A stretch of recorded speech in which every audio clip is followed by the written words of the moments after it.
Observe them carefully and record your observations in the following table. So guys आप ये table देख सकते हैं, यहाँ पर आपको पूरा एक वीक शो किया गया है। इस पूरे वीक में आपने टेम्परेचर नोट करना है। एक हफ्ते के लिए आप टेम्परेचर नोट करेंगे कि एक पर्टिकुलर डे कितना मिनिमम और मैक्सिमम टेम्परेचर रहा, ह्यूमिडिटी मिनिमम और मैक्सिमम कितनी रही, और अगर रेनफॉल हुआ है तो क्या रहा, right. So the from the activity ये क्लियर हो जाता है कि जो टेम्परेचर, रेनफॉल और ह्यूमिडिटी हैं ये सेम नहीं रहते हर दिन, ये चेंज होते रहते हैं। ये जो डे टू डे कंडीशन है एटमॉस्फेयर की with respect to temperature, humidity, rainfall, wind speed, ये चेंज होते रहते हैं और इसी को वेदर कहा जाता है, right. So elements of weather, weather के जो एलिमेंट्स हैं वो क्या क्या हैं? Various elements of weather are temperature, atmospheric pressure, humidity, clouds and wind. तो ये डिफरेंट एलिमेंट्स है वेदर के, राइट। टेम्परेचर जो है ये कैसे इम्पैक्ट डालता है वेदर पे, लेट अस डिस्कस। टेम्परेचर जो है वो बेसिकली है क्या? ये डिग्री है, राइट, हॉटनेस की, कोल्डनेस की, ठीक है, ऑफ एटमॉस्फेयर। हमारी एटमॉस्फेयर में कितनी गर्मी है, राइट, उसका तापमान। टेम्परेचर को हम हिंदी में कहते हैं तापमान। टेम्परेचर जो है वो ज़्यादा है यानी हॉटनेस है, कम है यानी कोल्डनेस है, राइट। आप जानते हैं कि टेम्परेचर जैसे जैसे बढ़ता है गर्मी बढ़ती है, right. So it is caused by the combination of air, water and land working together. अच्छा, ये कैसे होता है टेम्परेचर का बढ़ना घटना? ये हवा, पानी और लैंड, ये तीनों मिलके काम करते हैं इस चीज़ पे। These three factors heat and cool the regions at different temperature. ये जो तीनों फैक्टर्स हैं, गर्मी और ठंड, ठीक है, रीजन को गर्म करना, ठंडा करना, ये डिफरेंट रेट्स में करते हैं। Temperature also varies by the time of day and the season. Temperature जो है अलग अलग होता है दिन के टाइम और सीजन के हिसाब से। The day temperature is minimum in the morning. जो डे टेम्परेचर होता है वो सबसे कम होता है मॉर्निंग में और मैक्सिमम होता है नून यानी दोपहर में। दोपहर के टाइम सबसे ज़्यादा टेम्परेचर होता है। Similarly temperature is high in the summer. ऐसे ही टेम्परेचर सबसे ज़्यादा हाई होता है समर्स में और लो होता है विंटर में। अब अगर हम बात करें एटमॉस्फेरिक प्रेशर की, तो एटमॉस्फेरिक प्रेशर जो है वो क्या है? एटमॉस्फेरिक प्रेशर जो है ये फोर्स है जो कि एग्जर्ट होता है by the weight of the air. हवा का जो भार है उसके द्वारा जो है एटमॉस्फेरिक जो प्रेशर है वो एग्जर्ट होता है अर्थ सरफेस के ऊपर। अर्थ का जो सरफेस है उसके ऊपर जो है एग्जर्ट होता है हवा के द्वारा जो प्रेशर, उसे कहते हैं एटमॉस्फेरिक प्रेशर। जो कोल्ड एयर है, जो ठंडी हवा है, वो भारी होती है, इसीलिए वो ज़्यादा प्रेशर डालती है वार्म एयर के मुकाबले जो कि हल्की होती है और ऊपर की तरफ बढ़ती है। अगर हम बात करें ह्यूमिडिटी की, ह्यूमिडिटी जो है ये क्या है? ये अमाउंट है मॉइस्चर का जो हवा में प्रेजेंट रहता है। ह्यूमिडिटी जनरली मेजर होती है परसेंटेज में, ठीक है। तो एयर जो होती है वाटर बॉडीज के ऊपर वो क्या होती है? वो ह्यूमिड होती है, जबकि जो लैंड के ऊपर की हवा होती है वो क्या होती है? वो ड्राई होती है।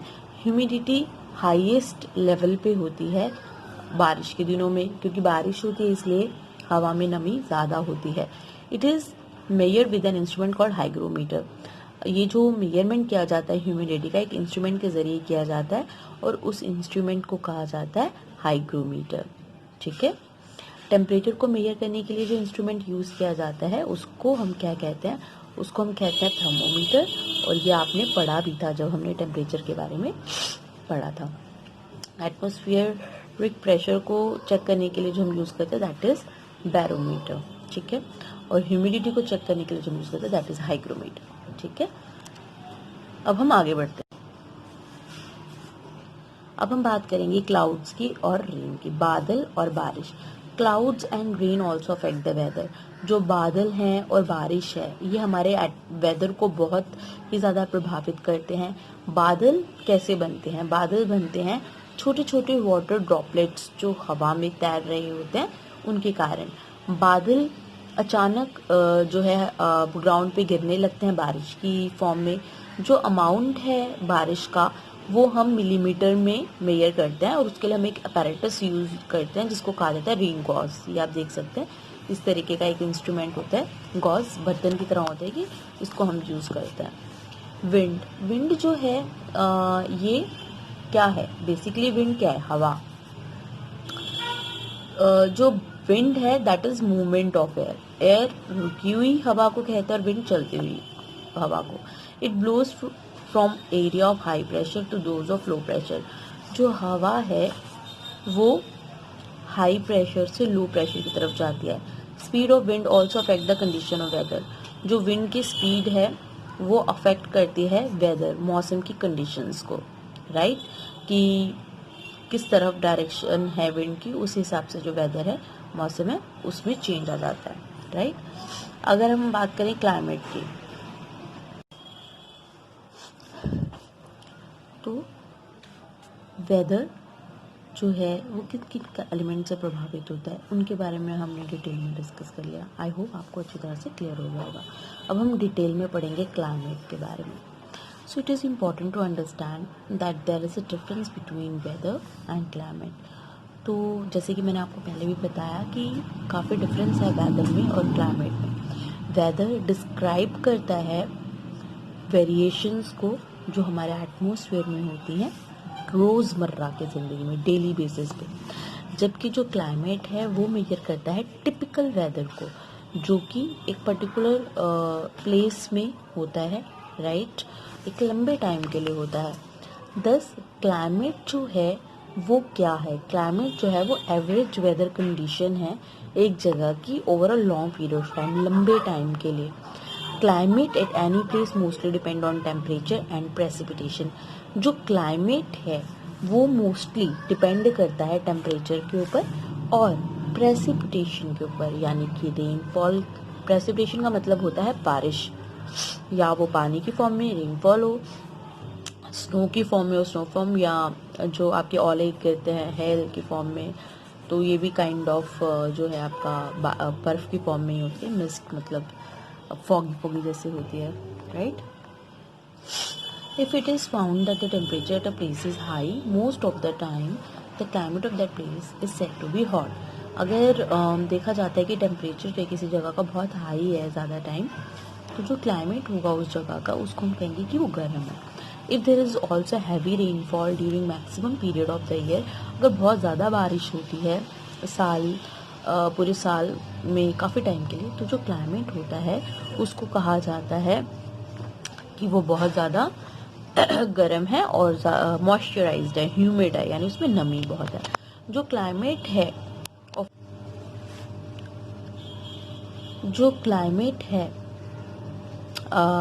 वो किस किस पे डिपेंड करता है, ये आपको क्लियर हो गया, राइट?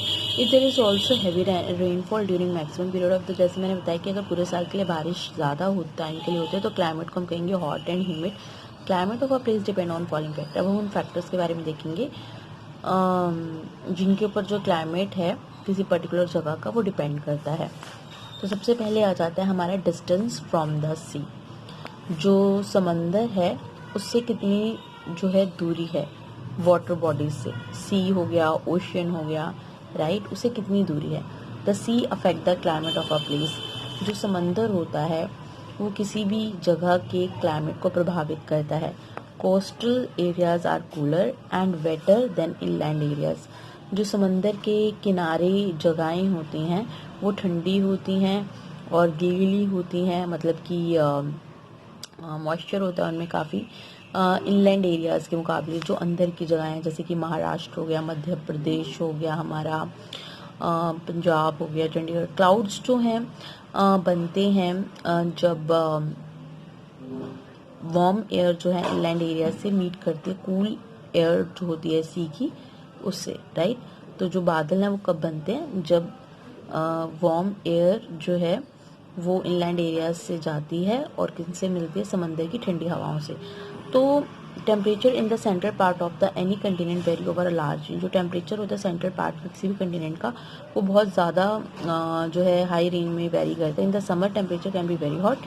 गर्मियों में टेम्परेचर जो है बहुत गर्म हो सकता है, सूखा ड्राई हो सकता है कि मतलब मॉइस्चर ना बिल्कुल भी। As moisture from the sea evaporates before it reaches the central part of the continent.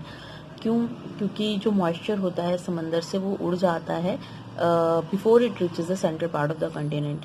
जो हमारा कंटिनेंट के सेंट्रल पार्ट है वहाँ पहुँचने से पहले ही जो मॉइस्चर होता है वो उड़ जाता है, इसलिए जो टेम्परेचर काफ़ी हॉट होता है और जो है ड्राई होता है। ठीक है, ओशन करंट्स जो हैं हम उनके बारे में बात करेंगे कि कैसे ओशन करंट्स जो होते हैं ये प्रभावित करते हैं उनको, हमारे क्लाइमेट को। ओशन करंट इंक्रीज और डिक्रीज टेम्परेचर। ओशन करंट्स जो है टेम्परेचर बढ़ाते हैं घटाते हैं। Warm ocean currents make the climate warm and wet. जो वार्म ओशन करंट्स होते हैं वो क्लाइमेट को गर्म बनाते हैं और वेटी बनाते हैं। कूल ओशन करंट्स जो हैं make the climate colder and dry. और जो कूल ओशन करंट्स होते हैं वो क्लाइमेट को ठंडा बनाते हैं और ड्राई बनाते हैं। राइट, तो जैसे कि मैंने आपको बताया ओशन करंट्स कैसे क्लाइमेट के ऊपर प्रभाव डालते हैं। राइट, ओशन करंट्स जो होते हैं वो बेसिकली होते क्या हैं? ओशंस यानी कि महासागर। महासागर जो हैं उनकी जो मूवमेंट है यानी जो उनकी लहरें हैं उन्हीं को हम उनके करंट्स, ओशन करंट्स कहते हैं। राइट, तो अब जो अगर तो वो वार्म है ओशन करंट्स, तो जो क्लाइमेट होगा वो वार्म होगा और वेटी होगा, और अगर कूल है तो ऑब्वियस है कोल्डर होगा और ड्राई होगा। राइट, अगर हम बात करें डायरेक्शन ऑफ प्रिवेलिंग विंड की, direction of the prevailing winds from the sea ocean side bring rain to the coastal areas and dry weather to inland areas. जो डायरेक्शन है प्रिवेलिंग विंड्स की sea ocean side से वो बारिश लाती है coastal areas में। तो हमने देखा जो विंड है, हवाएं हैं, उनकी जो डायरेक्शंस हैं, आती हुई हवाओं की जो डायरेक्शंस हैं वो क्लाइमेट के ऊपर पूरा प्रभाव डालते हैं। जो डायरेक्शन है प्रिवेलिंग विंड्स की वो समंदर से आ रही हैं, वो जो महासागर है उनकी तरफ से आ रही हैं, वो बारिश लाती हैं कोस्टल एरियाज में, जो समंदर के किनारे जगहें हैं उनमें। और ड्राई और जो इनलैंड एरियाज हैं उनका जो वेदर होता है उनका ड्राई कर देती है, क्योंकि वहाँ आते आते मॉइस्चर खत्म हो जाता है। As a result, the climate of the areas near sea is moderate, and that is the reason कि जो climate होता है sea के नज़दीक वो काफ़ी मॉडरेट होता है, ना बहुत गर्म होता है ना बहुत ज़्यादा ठंडा होता है। अब हम बात करेंगे फोर्थ फैक्टर्स की, दैट इज माउंटेन्स। अब माउंटेन्स जो है यानी कि एल्टीट्यूड्स यानी ऊंचाई, जमीन से ऊंचाई, ये कैसे प्रभावित करती है क्लाइमेट को? Climate is also affected by mountains. Climate जो है वो भी पूरी तरह से प्रभावित होते हैं माउंटेन्स से। कैसे? Mountains receive more rainfall than low lying areas. Mountains जो हैं उनमें सबसे ज़्यादा बारिश होती है कंपैरेटिवली जो लो लाइंग एरियाज हैं, जैसे जो नॉर्मल लैंड्स हैं उनमें। Because the temperature on top of mountain is lower than the temperature at sea level. क्यों? क्योंकि जो टेम्परेचर है माउंटेन्स के टॉप पे वो कम होता है जो टेम्परेचर सी लेवल पे होता है उससे। That is why you often see snow on the top of the mountain all year round. यही रीजन है कि आप देखते हैं जो स्नो रहती है माउंटेन्स के टॉप पे पूरा साल। The higher the places above sea level the colder it will be. जितना ज़्यादा सी लेवल से कोई जगह हाई एल्टीट्यूड पे होगी उतनी ही ज़्यादा वो ठंडी होगी। This happens because as altitude increases air become thinner. ऐसा क्यों होता है? क्योंकि जैसे जैसे ऊंचाई बढ़ती है जो हवा है वो पतली होती जाती है और उसकी जो कैपेसिटी है हीट को एब्जॉर्ब करने की वो घटती चली जाती है। Right, so that is the reason कि जैसे जैसे ऊंचाई बढ़ती है हीट जो एब्जॉर्ब करने की कैपेसिटी कम होने के कारण गर्मी कम होती जाती है। अब हम बात करेंगे डिस्टेंस फ्रॉम द इक्वेटर। अब ये जो फैक्टर है कि इक्वेटर से जो दूरी है ये कैसे प्रभावित करती है क्लाइमेट को। आप जानते हैं कि जो इक्वेटर है that is a central line between both hemispheres, northern hemisphere and southern hemisphere. Right, 0 degree latitude जिसे हम कहते हैं। The distance from the equator affect the climate of a place. The equator receive more sunlight than anywhere else on the earth. जो distance है equator का वो climate को affect करता है, और इक्वेटर जो है वो सबसे ज़्यादा सनलाइट जो है वो रिसीव करता है, और किसी जगह के मुकाबले, अर्थ पे जितनी भी लैटिट्यूड्स हैं, कितनी भी जगह हैं, उन सब के मुकाबले इक्वेटर सबसे ज़्यादा सनलाइट रिसीव करता है. This is due to its position in relation to the sun. ऐसा क्यों है? क्योंकि जो इसकी पोजीशन है सन के हिसाब से, राइट, उसके कारण. The equator is hotter because the sun rays fall on a lesser area. Equator जो है वो बहुत गर्म होता है क्योंकि जो सन रेज हैं वो कम एरिया पे पड़ रही होती हैं directly. It is cooler at the north. North जो पोल है वहां पे ठंडा होता है, एंड साउथ पोल जो है वहां पे भी ठंडा होता है. क्यों? क्योंकि सनरेज जो है वो वाइडर एरियाज पे पड़ते हैं, राइट. Natural vegetation. अब नेचुरल वेजिटेशन है वो कैसे प्रभावित करती है क्लाइमेट को? नेचुरल वेजिटेशन का मतलब है वहां पे जो पौधे पाए जाते हैं, ठीक है. Forested and wetland areas contribute to the atmospheric vapor through transpiration leading to formation of clouds. अब आपने पढ़ा था कि जो ट्रांसपिरेशन होती है, राइट, उसके कारण क्या है? प्लांट्स में से वाटर ड्रॉपलेट्स निकल रही हैं. अब आसपास का जो एरिया होगा उसके कारण ठंडा होगा, राइट. तो जो फॉरेस्टेड और वेटलैंड एरियाज होते हैं वो बहुत ज़्यादा कंट्रीब्यूट करते हैं ह्यूमिडिटी प्रोडक्शन में. तो जितना ज़्यादा पेड़ पौधा होगा उतनी ह्यूमिडिटी ज़्यादा होगी क्योंकि ट्रांसपिरेशन के कारण वो कलेक्ट होती है. सो लीडिंग तो फिर उससे बादल भी बनते हैं. तो वो एरिया जहाँ पर वेजिटेशन नहीं होती वहाँ बारिश भी कम होती है, ठीक है. तो इस तरीके से जो क्लाइमेट है उसको प्रभावित करता है नेचुरल वेजिटेशन. ओके. सो अब हम बात कर लेते हैं ह्यूमन एक्टिविटीज अफेक्टिंग क्लाइमेट. अब हम बहुत ज़्यादा इस बारे में पढ़ते हैं कि जो हमारा क्लाइमेट है वो ह्यूमन इंटरवेंशन से काफ़ी ज़्यादा बुरी तरह से प्रभावित हुआ है. पॉल्यूशन बढ़ता जा रहा है, राइट. काफ़ी जो हमारा जो क्लाइमेट है उसमें काफ़ी चेंजेस आए हैं. विंटर्स आने में डिले हो जाता है, समर्स लंबे टाइम तक चलते हैं. तो ये सब जो ओजोन डिप्लेशन है, so many things are there. So ये क्या है, कैसी ह्यूमन एक्टिविटीज़ जो है अफेक्ट कर रही हैं हमारे क्लाइमेट को? Let us discuss about that. Human activities also affect climate. Some of them are described below. Large scale cutting of trees. सबसे important जो trees हैं उनका क्या काम है? हमने पढ़ा था फोटोसिंथेसिस में जो trees है कार्बन डाइऑक्साइड लेते हैं, राइट. फोटोसिंथेसिस के लिए ऑक्सीजन प्रोड्यूस करते हैं. लार्ज स्केल में जब पेड़ों को काटा जाता है उससे क्या होगा? कार्बन डाइऑक्साइड एटमॉस्फेयर में बढ़ेगी. कार्बन डाइऑक्साइड जब हमारे एटमॉस्फेयर में बढ़ती है इससे जो है टेम्परेचर बढ़ता है. क्यों? क्योंकि जो कार्बन डाइऑक्साइड है वो एक ग्रीन गैस है, ग्रीन हाउस गैस है.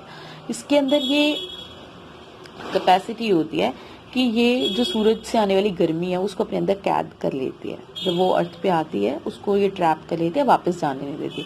तो इसके कारण कार्बन डाइऑक्साइड का अमाउंट अगर नॉर्मल जो हमारा अमाउंट है 0.03% उससे ज़्यादा बढ़ जाता है तो ग्लोबल वार्मिंग होती है, राइट, जिससे कि हम अभी सफर्ड हैं, राइट. सो पेड़ काटने से ये हमें एक बहुत बड़ा नुकसान होता है. अब सेकेंड हम बात करते हैं industrialisation. Heavy industrialisation, transportation of goods etcetera consume very large quantity of fossil fuels. अब अगर हम इंडस्ट्रियलाइजेशन की बात करें तो ये जो हैवी इंडस्ट्रीज हैं और जो सामान है उसका जो ट्रांसपोर्टेशन है और फॉसिल फ्यूल्स को जो हो इतने लार्ज क्वांटिटी में कंज्यूम किया जा रहा है, यूज़ किया जा रहा है फॉसिल फ्यूल्स का, ये रिस्पॉन्सिबल है कार्बन डाइऑक्साइड का अमाउंट बढ़ाने के लिए. क्योंकि उनको फ्यूल्स को जलाया जाता है, जब जलाते हैं तो कार्बन डाइऑक्साइड रिलीज होती है उसमें बाकी गैसेस के साथ साथ. तो इससे क्या है? एसिड रेन होती है, राइट. वाटर पोल्यूशन होता है, सॉइल पोल्यूशन होता है. बेसिकली क्या होता है कि इंडस्ट्रीज में से निकलने वाले धुएं में सल्फर डाइऑक्साइड और नाइट्रोजन डाइऑक्साइड गैसेस भी होती हैं, राइट. तो ये जो गैसेस होती हैं, ये गैसेस जो हैं बेटा जब ये वाटर के साथ रिएक्ट करती हैं तो ये सल्फ्यूरिक एसिड बनाती हैं. यानी कि बारिश आती है, बारिश के पानी से जो ये गैस जब मिक्स होगी तो ये एसिड बन जाएगा, राइट. ऐसे ही जो आपकी नाइट्रोजन डाइऑक्साइड है ये भी जब वाटर के साथ मिक्स होती है तो ये क्या है? ये भी नाइट्रिक एसिड बन जाता है. Got it. तो अब क्या है, इससे किसको नुकसान होगा? इससे हम सबको ही नुकसान होगा, राइट. अब आप देख सकते हैं जो ताजमहल है उसकी जो लस्टरनेस है उसको हम देखते हैं खत्म होते जा रही है क्योंकि आगरा में काफ़ी पॉल्यूशन है. तो उसके कारण ये जो एसिड रेन है उसने उसकी लस्टर को ऑलमोस्ट ख़त्म कर दिया है. और अगर ये बारिश जो है मॉन्यूमेंट्स पे इतना प्रभाव डाल सकते हैं तो just imagine how can they affect plants and animals, right. So in that way जो है ह्यूमन एक्टिविटीज़ जो है क्लाइमेट को बुरी तरह से प्रभावित कर रहे हैं, right. So guys for this video I think ये काफ़ी है. नेक्स्ट वीडियो में हम पढ़ेंगे climate zones of the earth, right. So बेटा अब हम बात करेंगे क्लाइमेट की. आप देख सकते हैं जो लॉन्ग टर्म चेंजेस होते हैं, राइट, हमारे एटमॉस्फेयर में, that is climate. Temperature, wind speed, precipitation, ये सब फैक्टर्स जो होते हैं ये प्रभावित करते हैं क्लाइमेट को. तो basically climate is the average course of condition of the weather, right. अब आप देखिए हमारे जो इंडिया है वहाँ अप्रैल मई जून का जो टाइम रहता है उस वक्त क्लाइमेट काफ़ी हॉट रहता है, जबकि अक्टूबर नवंबर दिसंबर में काफ़ी कोल्ड रहता है, राइट. तो ये जो लॉन्ग टर्म चेंज है हमारे एटमॉस्फेयर का, right, that is climate. Winter में हमारी जो ड्रेसेस हो जाती हैं वो वूलन हो जाती हैं ताकि हम अपने आप को ठंड से बचा सकें. समर में कॉटन क्लॉथ्स पहनते हैं ताकि हम गर्मी से अपने आप को प्रोटेक्ट कर सकें, राइट. सर्दियों में हम जो हैं गरम गरम चीज़ें पीना खाना पसंद करते हैं. गर्मियों में हम एसीज के अंदर बैठना पसंद करते हैं, राइट. और रेनी सीजन में हम रेन कोट्स, अम्ब्रेलाज इनको यूज़ करते हैं. तो हमारा लाइफस्टाइल पूरी तरह से प्रभावित होता है इनसे. अब हम बात करेंगे factors affecting the climate of a place. वो फैक्टर्स जो कि क्लाइमेट को प्रभावित करते हैं. सबसे पहले है बेटा इक्वेटर से डिस्टेंस. कि कोई जो जगह है उसकी इक्वेटर से क्या दूरी है, कितना डिस्टेंस है इक्वेटर से उस एरिया का, वो उस एरिया का जो क्लाइमेट है उसको डिटरमाइन करता है, राइट. अब आप देख सकते हैं जो जगह एकदम इक्वेटर के क्लोज है वो ज्यादा गर्म होती हैं और जो दूर होती हैं वो कम सन रेज ले पाती हैं, इसीलिए वो कंपैरेटिवली कम होती है. वहां ठंड ज्यादा है. पोलर रीजन में इतनी ठंड क्यों है? इसीलिए क्योंकि वहां पर डायरेक्ट सनलाइट नहीं पड़ती है, राइट. लेकिन वही साउथ अफ्रीका इतना गर्म है क्योंकि वहां डायरेक्ट पड़ती है जो इक्वेटर के पास के एरियाज हैं. फिर दूसरा फैक्टर है प्रॉक्सिमिटी टू वाटर बॉडीज, कि वाटर बॉडीज से आप वो जो जगह है वो कितनी नजदीक है, राइट. अब आप ये देखिए जो एरियाज ओशन के नजदीक होते हैं या सीज के नजदीक होते हैं उनमें सी ब्रीज और लैंड ब्रीज ये चलती है, राइट. आप दिन में देखें हॉट हो जाती है जो अर्थ है, राइट, और हवा गर्म होकर सी की तरफ जाती है और सी की हवा लैंड की तरफ आती है, राइट. और रात को उल्टा होता है, कंपैरेटिवली पानी गर्म होता है तो वहां से जो हॉट एयर है वो लैंड की तरफ आती है और लैंड से जो कूल एयर है वो सी की तरफ जाती है, राइट. तो ये रात के टाइम लैंड ब्रीज हो जाती है क्योंकि लैंड से कूल एयर सी की तरफ जाती है, और दिन के टाइम सी ब्रीज हो जाती है क्योंकि हॉट एयर सी की तरफ जाती है, राइट. तो ये डिटरमाइन करता है कि वहां का क्लाइमेट कैसा होगा. दैट इज द रीजन कि जो वाटर बॉडीज के नजदीक के एरियाज है वहां मॉडरेट टेम्परेचर रहता है, ना बहुत ठंड होती है ना बहुत गर्मी. जैसे मुंबई है, हमारा कैलकाटा है, तमिलनाडु है, राइट.